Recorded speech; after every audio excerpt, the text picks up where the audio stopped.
Today we will be making a new game that will be a 2D roguelike. Go to the timestamp shown if you want to skip some of the more explaining stuff on why exactly we're doing this. According to Wikipedia, a roguelike is a game characterized by a dungeon crawl through procedurally generated levels, turn-based gameplay, tile-based graphics, and permanent death of the player character. We'll be making all of this. Well, most of it. You see, procedurally generated levels are pretty hard to get working, but, if you want to try it, that's fine, but we won't really be covering it in this series. We'll make the rest. It'll be fine. So you may be asking, why a roguelike? And my answer to that is that it's fairly easy for where we're at right now. That's good. Here, I'll give you an example. So with something like a platformer, there's a solid ground, and our little guy.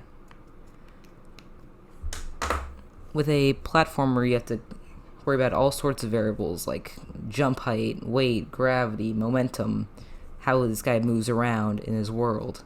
And it's all kind of complicated, especially with a calculator that doesn't really have systems for most of these variables. However, with a roguelike, if we just take all this away, you only have to worry about if your character is moving up, down, left, right, all those directions, and if they're hitting something like a wall, and tell them not to pass through it. It's kind of simple in comparison. It's also grid-based, which makes it perfect for the home screen, which is an 8x16 grid. With grid spaces, you can just move around from space to space one at a time. Alright, great, looks like everything's ready, except for a protagonist. Remember, if we're going to the home screen, it has to be a single character in the alphabet. Now, for this job, I decided to go down 15 letters down the English alphabet and get the trusty letter O. Oh, that's a terrible O. It's still no. But, you might be wondering why, and it's because I picked it. You can pick something else, I don't really care, but I think it really fits with the aesthetic. Alright, now on to coding. On today's docket, we have key inputs, which are where you can press a button on your calculator and it will register on the screen. To start, let's open TI Connect CE and make a new program, which we will call RL, Roguelike for short, version 1. And that's just so we can keep track of what type of program we're going to have. Next episode we'll make version 2, etc. Our goal with this program is to have the calculator detect the display what keys are being pressed. First, as always, let's add the ClrHome command, which you can look for over here, but I'm just going to type.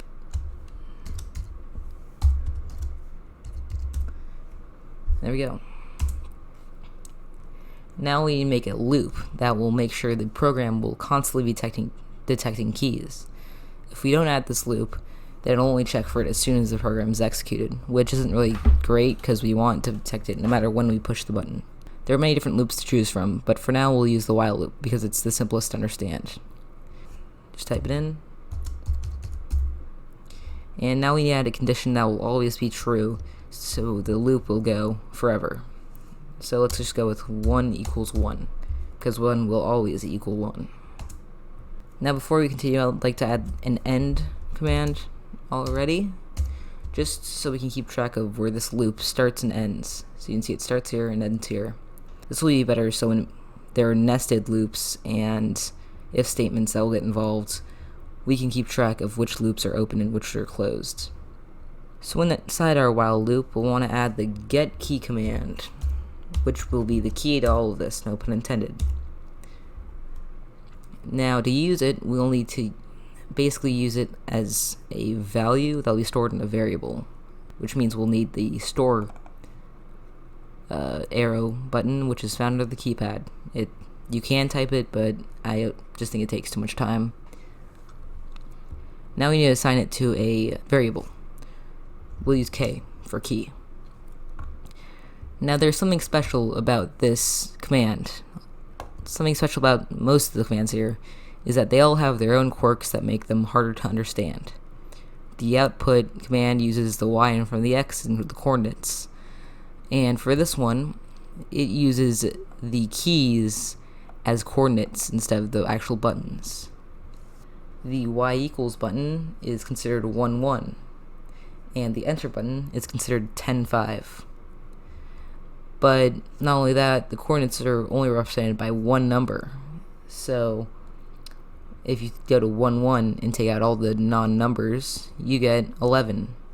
If you go to enter, 10, 5 becomes 105. Yes, it makes perfect sense. Anyways, let's move on from one headache to a whole new headache. And that is that the getKey variable will always default to 0 when a button isn't being pressed, which is great, but not for us. You see, if we just straight up put an output command here, it would always display 0. And then even when we typed one in, because of the while loop, it'll keep displaying 0 on top of it, and we'll never see what we actually get. So we want it to only display when 0 is not equal to k. And for that, we'll have to use an if statement.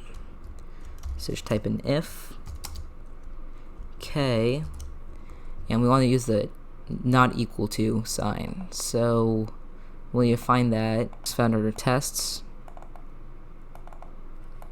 There we go. And is this one. Then we add the 0.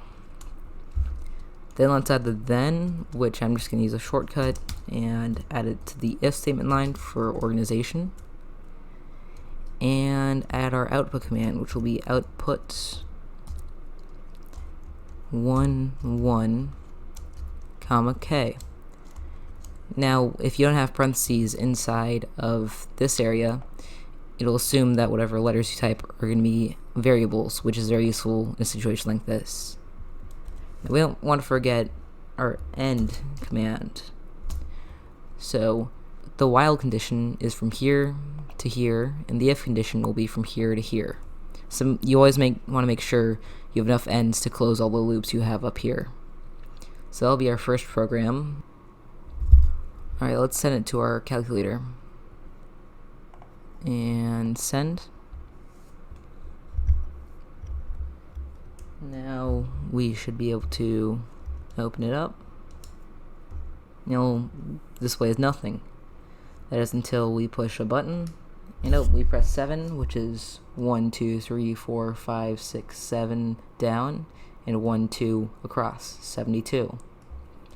And when we press new buttons, they'll show up. So that's great. Now what if we wanted to detect certain keys, like for example the arrow keys? Now before we start, we need to take note of what the coordinates of the arrow keys.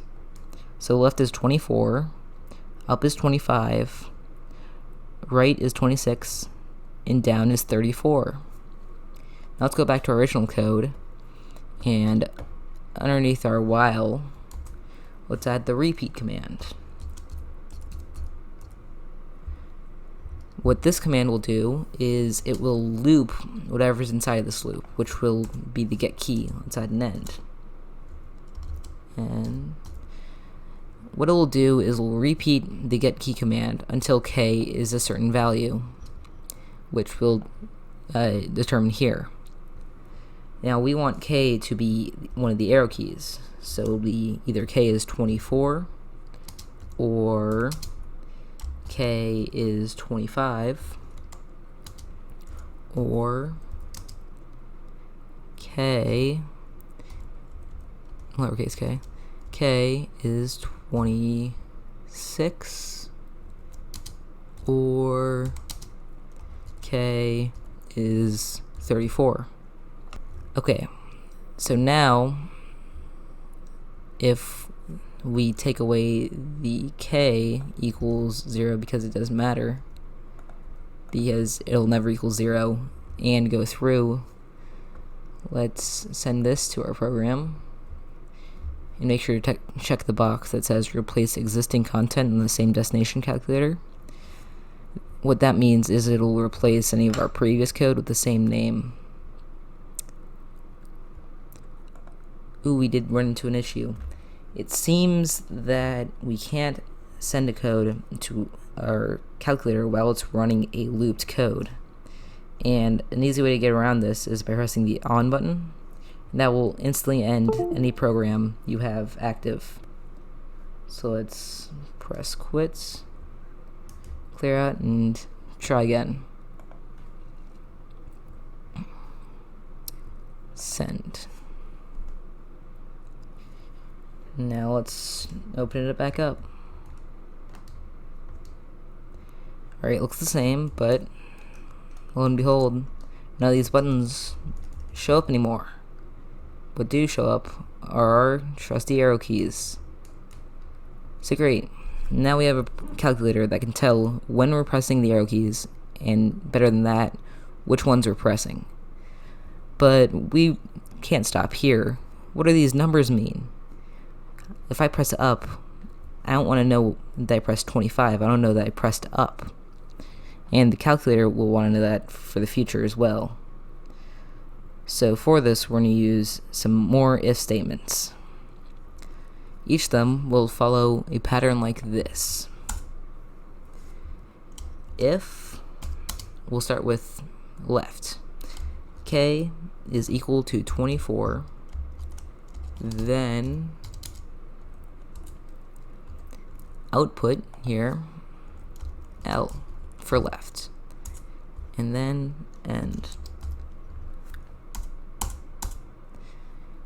Next, you just copy and paste. If K is 25, print U for up. And then we can do that. If it's 26, then print R for right. And if it's 34, print D for down. Now let's exit the loop. And oh, that reminds me. We want a better way of exiting our loop than pressing the on button, because it'll come up with an error message, and that's not very good. So I've assigned that job to the clear button, which is at 1, 2, 3, 4, 1, 2, 3, 4, 5. K equals 45. So let's go up here and add K is equal to 45 to our repeat command. Then add another if statement for it, 45, but instead of the output, we'll have it stop the program. Stop. Now let's send it to our calculator. Oh yeah, so sorry. I forgot to add the quotation marks for all of our letters, which will mess up the program. No, which we don't want an output. I don't know why I replaced that. Stop. So now it should work. Let's send it over. Send. Okay. Let's try it. Up, left, right, down. And nothing else does anything. Clear. There we go. And our program stopped. So that's the end of part 1. Next episode, we'll be making the keys actually move the player, which will be O. Hopefully it'll be shorter without all the instructions at the beginning. So I guess see you guys next time. Yeah.